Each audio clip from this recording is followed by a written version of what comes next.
life. We're thrown into this world, and then we die. And in between those two moments in time, we traverse this strange and mysterious world. We climb the tallest mountains to gaze out into an infinite plain. We swim to the darkest depths of the ocean, surrounded by absurd creatures. We fall in love, fall out of love, and fall back in love. We fight, we get angry, get sad, but through our hardships, we grow and succeed and...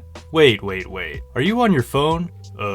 Yeah. But I just went through this whole monologue about living life. Yeah, that's nice and all, but I don't remember doing any of that. I mean, I guess I swam at that indoor pool at the Motel 6. Does that count as swimming to the darkest depths of the ocean? It does not. Look, how long have you even been on that phone of yours? Not long, just, about 6 hours. 6 hours?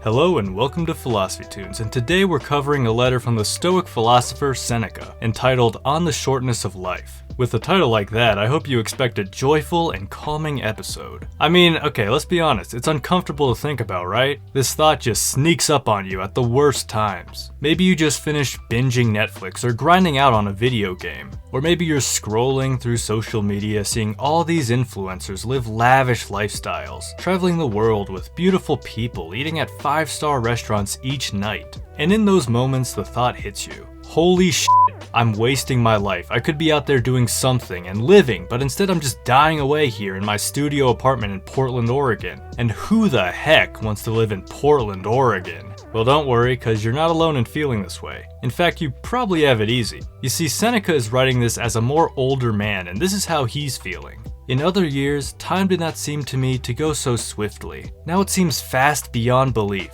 Perhaps because I feel that the finish line is moving closer to me. Or it may be that I've begun to take heed and reckon upon my losses. So look, I'm still young, and judging by my analytics, you're probably still young too. And yet we could see what Seneca is talking about. I mean, try to think back to childhood. Didn't it seem that time moved slower? Like the school years were longer? Now that I'm older, the years are definitely picking up the pace. Can any of you relate? And if so, do you think it's going to go faster as we age like Seneca says? Now Seneca observes this feeling of time going faster and he gets a little frustrated, which is a big thing to admit for a stoic like him.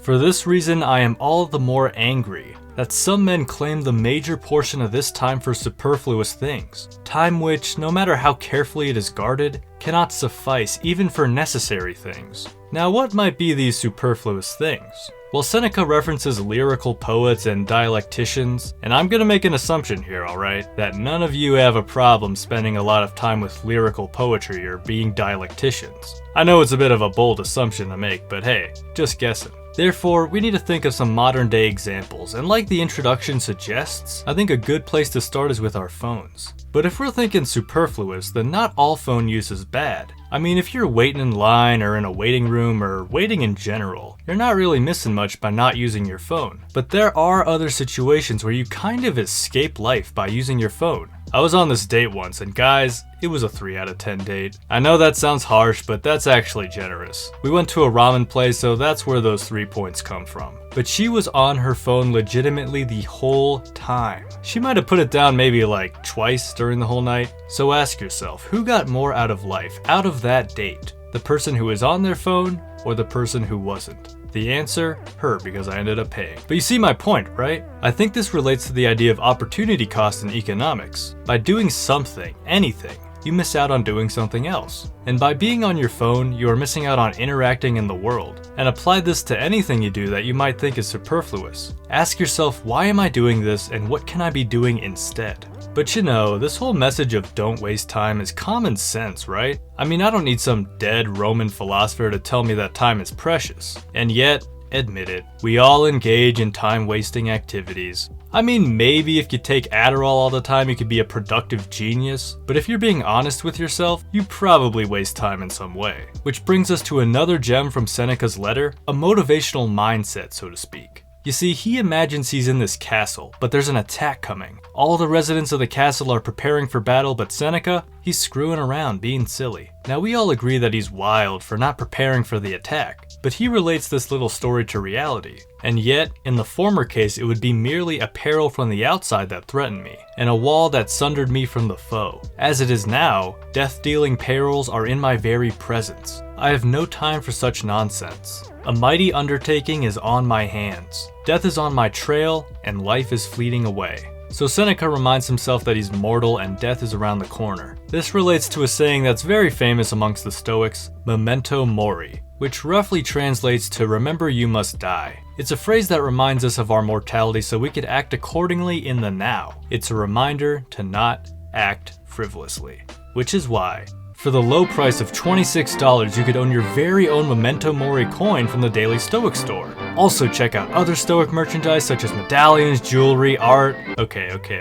Let's get serious again. I'm sorry about that. Honestly, nothing against the Daily Stoic, I just thought it was funny. So last point here. You may get a bit of a depressing feeling from all this memento mori stuff and the shortness of life, but hey, there's a much more positive takeaway here. You could see these ideas not so much as obsessing over death, but as an affirmation of life and how you live it. Show me that the good in life does not depend upon life's length, but upon the use we make of it. Also, that it is possible, or rather usual, for a man who has lived long to have lived too little. Turn this fear of death into a call to action to live life. Cherish each moment as if it was your last and try to appreciate even the smaller things that happen day to day.